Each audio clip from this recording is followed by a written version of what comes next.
Could the UFO footage taken by Anthony Woods simply be easily explainable Earth-based objects?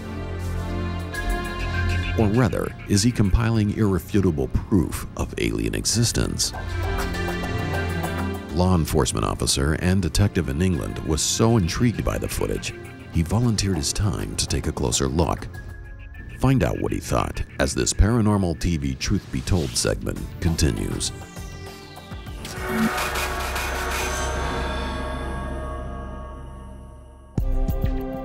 When comparing Anthony's footage of sphere-like objects with the release of captured balloons, the difference is obvious. But what of other conventional airborne objects? During one afternoon spent in the rear garden of Anthony's home, UFO Magazine's cameras filmed a multitude of aircraft at different altitudes. But then, out of the blue, came a sphere-like UFO, which was filmed independently on 3 different cameras. Conventional and unconventional aircraft are familiar to most, as indeed are their military variants. But compared to many of the objects shot in close-up by Anthony Woods, they bear little relationship whatsoever.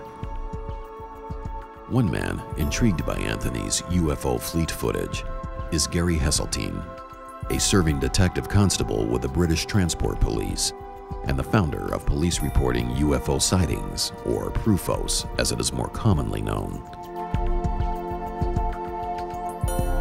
He received UFO reports from not only serving, but retired police officers. To Gary, it was the movement of the objects on film that he found so fascinating.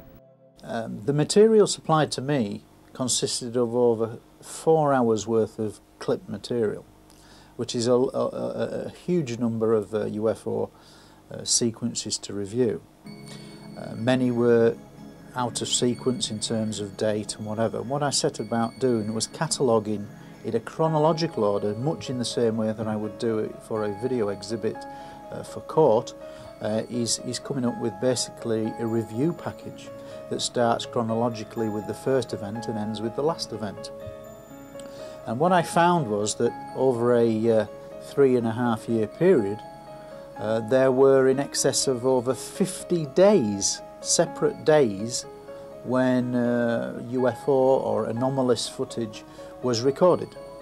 Now that in itself is an exceptional amount of footage, and what is even more extraordinary is that 90% of the material is daylight footage set against a clear blue sky and a gentle cloud, so almost perfect conditions.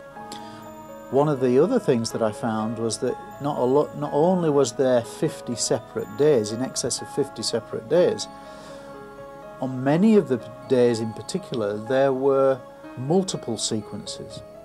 What I mean by that is that there may well be 8 different segments, up to 8 or 9 different segments on one particular day. And again, when it comes to cataloguing, what I can say is of the 4 hours of clip material that I've reviewed, you're looking at over 200 separate sequences, which is an exceptional amount of material for effectively one man or one family to have captured on film. The term fleet footage, which for those that may not be familiar, is basically groups of objects seen in the sky at the same time. Now, fleet footage really sort of has been around for a long time. In the history of the subject, we can look at Tremonton footage from 1952, I believe, and that showed multiple objects, white objects in the sky, much in the same way as much of this footage is very, very similar. Similarly, when you look at the Mexican footage from the 80s and the 90s showing multiple objects in the sky, often in daylight, it's way on a comparison with those.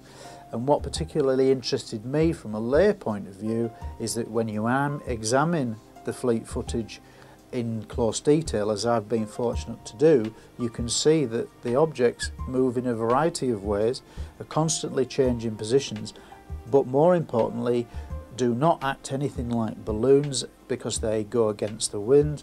They appear to accelerate away from each other. There appears to be a degree of intelligence associated with these objects. On one particular sequence of the fleet footage, which was seen on one particular day, there are up to 20 objects seen on camera. In fact, there's so many objects that the cameraman, Mr. Woods, doesn't really know what to zoom in on and focus on. But when he does pull away, it shows enough material that shows quite independent movement of each other. And there are several sequences that were attached to that, having maybe seen the 15-20 objects at the start, they then appear to go past and over his house in groups of 2s and 3s, and which again adds to this sequence where there may be up to 8 or 9 sequences on one particular day. And that initial fleet footage is one of those days where there are multiple sequences backed against each other. And they are particularly interesting because they form formations which fly over his roof, and the roof is in shot, and then they give lovely 3D perspective. Having now spent a good 12 months cataloguing and examining the Anthony Woods material, I'm entirely satisfied from my own professional experience that this is not a hoax in any way. I know for a fact that the masters have all been examined at great detail, and that they are intact and there is no suspicion of misuse. Having examined all the footage that he has produced, I believe that this is the most stunning material ever recorded on film, and the beauty of it is it's filmed in Britain, and that it's set against blue skies predominantly, with cloud, with 3D perspective, and we have truly been very lucky to capture this sort of footage.